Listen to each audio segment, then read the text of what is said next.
جنبينا. مع فادك.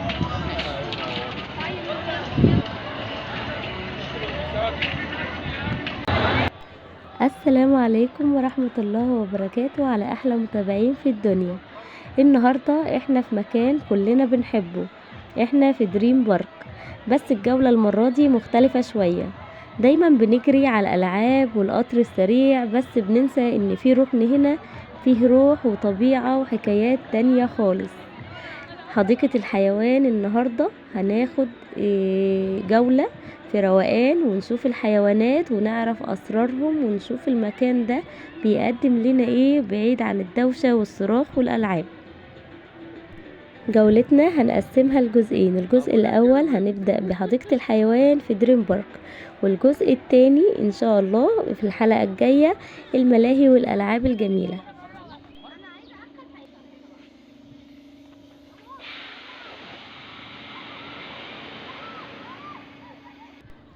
واحنا ماشيين عيني وقعت على كائن في منتهى الشياكة اسمه ايل اسيا الوسطى. ايل اسيا الوسطى بيعيش ما بين 10 ل20 سنة، يعني بيعاصر حكايات كتير في الحديقة.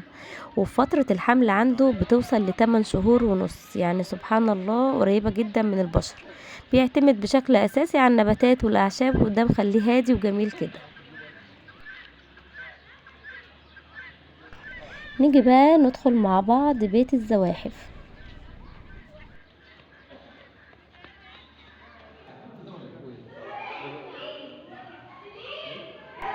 اول ما دخلنا بيت الزواحف قابلنا الكائن الغريب ده اسمه الضب الملون.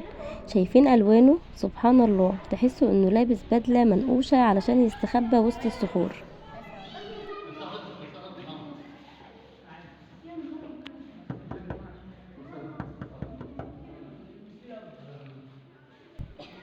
وفي وسط الزواحف لقيت الحيوان ده اسمه الزريقاء.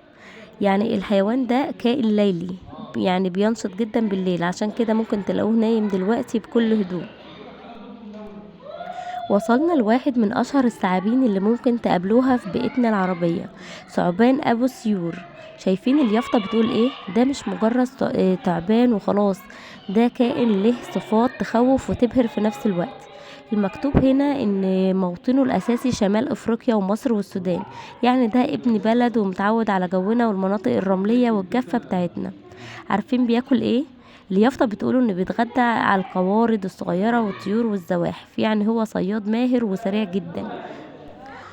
وصلنا لأهدى وأطول سكان الحديقة عمرا، السلحفاة سلوكاتا. بصوا على حجمها وعلى صدافتها القوية، دي مش مجرد سلحفاة عادية، دي تاريخ بيمشي على الأرض. تعالوا نقرأ اليافطة ونعرف الأرقام المرعبة اللي مكتوبة دي. تخيلوا إنها بتعيش ل100 سنة، يعني ممكن تعاصر أجيال كاملة. دي فعلا رمز للصبر والحكمة. أصلها من أفريقيا وبالذات السودان ومناطق الصحراوية. وصلنا هنا لأقوى فك في الطبيعة، تمساح النيل. شايفين اليافطة دي بتقول لنا معلومات تخليك تعمل 1000 حساب وانت واقف قدامه حتى لو هو لسه صغير. تعالوا نشوف الأرقام اللي بتثبت قوته بين القارات السمراء. التمساح ده منتشر في أفريقيا كلها وبالذات في نهر النيل وبحيرة فيكتوريا. بيعيش من 50 ل100 سنة، يعني التمساح ده ممكن يعيش عمر إنسان كامل وزيادة. الأنثى بتوضع من 25 ل80 بيضة، وفترة الحضانة بتقعد حوالي 3 شهور. لو ركزتوا في الحوض ده هتلاقوا كائن لونه يخطف العين، ده الثعبان الأخضر.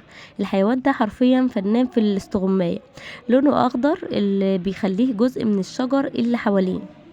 بيعيش حوالي من 10 ل12 سنة، وده عمر طويل لثعبان بالحجم ده. وبرضه بيتغدى على القوارض والطيور الصغيرة. واليافطة بتقول ان الانثى بتاعته بتوضع من 4 ل6 بيضات بس، يعني عيلته صغيرة وملمومة. بينشط برضو في فصل الربيع بعد بيات شتوي طويل. دي بقى الحية الهندية، زي ما اسمها بيقول كده، هي جاية من الهند وجنوب شرق اسيا، وبتحب تعيش في الغابات والمناطق اللي فيها مية. الحية دي مش سامة لكنها عاصرة، يعني بتعتمد على قوتها العضلية الجبارة في صيد القوارض والطيور وحتى الغزلان الصغيرة. تخيلوا انها بتعيش لحد 30 سنة، يعني بتعاصر حكايات واجيال. بصوا على النقشات اللي على جلدها، سبحان الخالق، ألوانها متدخلة بطريقة غريبة علشان تساعدها تستخبى وسط ورق الشجر في الغابة. أنا واقفة قدامها ومبهورة ومخضوضة في نفس الوقت من ضخامتها. ويا ريت بلاش ندق على الزجاج. انا عارفه اننا بنبقى عايزين الحيوان يتحرك او يبص لنا، بس الدق ده بالنسبه للزواحف والحيوانات بيعلمهم صدمه وتوتر. يعني تخيل حد بيخبط بقوه على شباك بيتك طول النهار. هما كائنات حيه وبتحس، ومن حقهم علينا اننا نستمتع برؤيتهم من غير ما نضايقهم او نزعجهم. طبعا المنطقه دي الراعي الرسمي لصور البروفايل. مفيش حد بيعدي من هنا من غير ما يتصور مع الحمار الوحشي ده او السيد قشطة او الفيل. المجسمات دي بتحسسنا ان هي حاجة حقيقية، لما بنشوفها من بعيد بنحس ان هو حيوان حقيقي مش مجرد مجسم. واحنا بنلف بقى قابلنا الكائن اللي دايما وشه بيضحك، اسمه اللاما. شايفين شكلها؟ كأنها لابسة كنزة صوف طبيعية، واليافطة هنا بتقول لنا انها جاية من مشوار بعيد قوي. عارفين اللاما دي حكايتها ايه؟ دي جاية من جبال الأندايز، موطنها الأصلي أمريكا الأرجنتين، يعني متعودة على الجبال والارتفاعات. بتعيش من 15 ل25 سنة، يعني صديقة وفية جدا للإنسان. ولسه مكملين مع كائنات أمريكا الجنوبية. قابلنا الكائن اللي شعره ناعم وشكله يجنن ده، اسمه القلبكة. في ناس كتير بتتلخبط بينها وبين اللاما، بس القلبكة أصغر شوية وأصغر وألطف بكتير. تعالوا نعرف الأسرار اللي في اليافطة دي. القلبكة بتعيش من 15 ل20 سنة، يعني صديقة عمر طويل. فترة الحمل عندها برضو طويلة من 11 ل 12 شهر، وبتحب تهتم جدا بصغرها، وهي نباتية بامتياز، وبتحب الأعشاب والزرع الأخضر. وصلنا هنا المكان المفروض يكون فيه بحيرة وشلالات مية تبرد الجو، بس زي ما انتم شايفين البحيرة النهاردة ما كانش فيها مية للأسف، معرفش ليه. ممكن يكون بيعملوا صيانة أو حاجة. والرغم ان مفيش مية، بس طيور البجع واقفة بكل هيبة وما شاء الله شكلها جميلة سبحان الله. ودلوقتي وصلنا لأكتر فقرة فيها ضربات قلب سريعة، فقرة ملك الغابة. بصوا يا جماعة على الهيبة. الأسد هنا مش مجرد حيوان بنشوفه، ده طاقة وقوة ماشية على الأرض. مجرد وقفته دي بتخلي المكان كله يسكت. تعالوا معانا شوفوا اللقطة دي. الأسد واقف على رجليه وطوله واصل لآخر القفص علشان ياخد وجبته. المشهد ده بيبين قد ايه هو كائن ضخم وقوي جدا، وفي نفس الوقت بيبين شجاعة المدرب وهو بيتعامل معاه بتركيز وثبات. عارفين ان الاسد في الطبيعة ممكن يقضي اغلب يومه نايم، بس وقت الاكل بتظهر شراسته وقوته الحقيقية. بصوا يا جماعة الاسد واقف ازاي، سبحان الله على الضخامة والقوة. لما وقف على رجليه كان طوله واصل لاخر القفص تقريبا. شايفين المدرب؟ الثبات الانفعالي عنده رهيب. الاسد بياكل من ايده بمنتهى الدقة، ورغم اننا واقفين ورا السور والقفص، بس صوت الاسد وهو بيقرب وحركته بتخلي الواحد يحس برهبة مش طبيعية.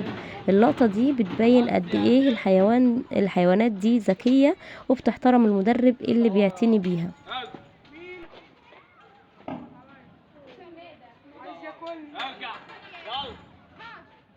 عارفين ان الاسد ممكن ياكل في الوجبة الواحدة اكتر من 30 كيلو لحمة؟ تعالى يا رعد رعد، تعالي قربي مالك في حديد، ما مش هيطلع هو. اطلعي لفوق بس يا زفته، بس يا بنت بس. بصوا يا جماعة الموقف اللي حصل ده. الراجل المدرب بيحاول يخرج الأسد الصغير علشان الناس تتصور معاه، بس الأم كان ليها رأي تاني خالص. شايفين ماسكة في رجل الشبل الصغير ازاي، وكأنها بتقول ابني مش هيتحرك من جنبي. سبحان الله، مهما كان الحيوان شرس وقوي بيفضل قلبه على ضناه. الأم هنا مش بتهاجم المدرب علشان تأذيه، هي بس مش عايزة ابنها يبعد عنها، كأنها بتطمن عليه وخايفة يروح بعيد. بصراحة المدرب هنا كان في موقف لا يحسد عليه. لازم يتعامل بهدوء علشان ما يخوفش الأم، وفي نفس الوقت يعرف يخلص رجل الشبل بالراحة. دي بتبين لنا ان التعامل مع الاسود محتاج صبر وفهم لطبيعتهم. انا وقفت هنا مذهولة قدام المنظر ده. تفتكروا لو انتم مكان المدرب كان ممكن تتصرفوا ازاي؟ كنت هتاخدوا الشبل ولا هتسيبوه لمامته؟ اكتبوا لي رايكم. وانا بصراحه صعبت عليا الام جدا، وقررت ان اللقطه دي لازم تكون هي بطله الفيديو النهارده. واخيرا طلع لنا الشبل القمر ده، وطبعا اتصورنا معاه صور جميله جدا، وجوزي بصراحه كان بيتعامل معاه ويحط ايده عليه وما كانش خايف منه ازاي مش عارفه. وصلنا لواحد من اكتر الحيوانات اللي حواليها اساطير وقصص، الضبع المخطط. شايفين الخطوط السوداء اللي على جسمه الرمادي؟ دي هي اللي مدياله اسمه ومخلياه شكله مميز جدا وسط عيلة الضباع. بعد كل الإثارة اللي شفناها مع الأسود والضباع، جينا المكان كله هدوء وجمال. بصوا على منظر الشلال ده والمية وصوتها، بجد الواحد بيحس براحة نفسية مش طبيعية هنا. خلي بالك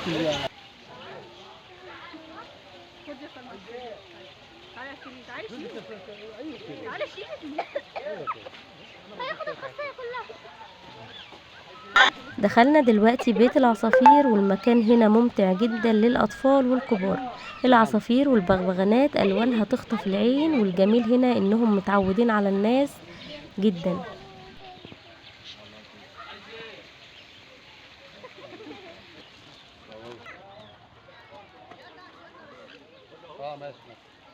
تعالى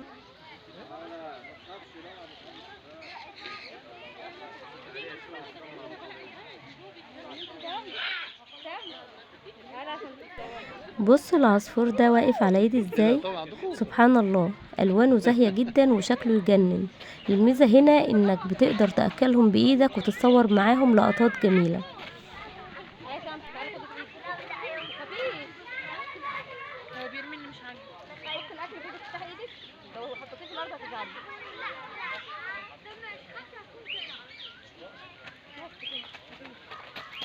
الطيور هنا ذكية جدا، اول ما بيشوفوا الاكل في ايدك بييجوا يطيروا حواليك. تجربة بصراحة ممتعة جدا، وبنصح اي حد يزور المكان انه ما يغادرش من غير ما يدخل بيت العصافير. لا طبعا. المكان جميل جدا، وطبعا خدنا فيه لقطات كتيرة وذكريات حلوة كتيرة وصور كتيرة مع البغبغانات والعصافير والحاجات الجميلة دي.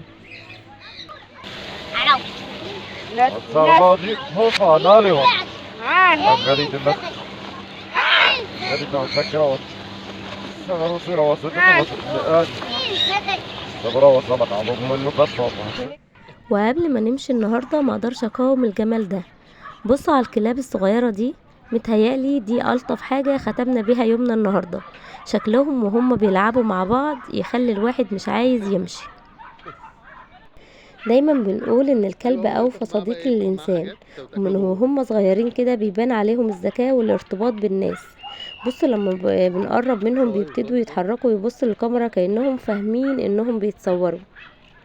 طبعا الكائنات دي محتاجة رعاية وحب كبير جدا، والجميل هنا اننا بنعلم ولادنا الرفق بالحيوان وازاي يتعاملوا معاهم بلطف ومن غير ما يخوفوهم. وبكده نكون وصلنا لنهاية رحلتنا الطويلة والجميلة في حديقة حيوان دريم بارك. استنونا في الجزء الثاني من دريم بارك، المغامرة لسه ما خلصتش. اشوفكم على خير في الفيديو الجاي، وسلام.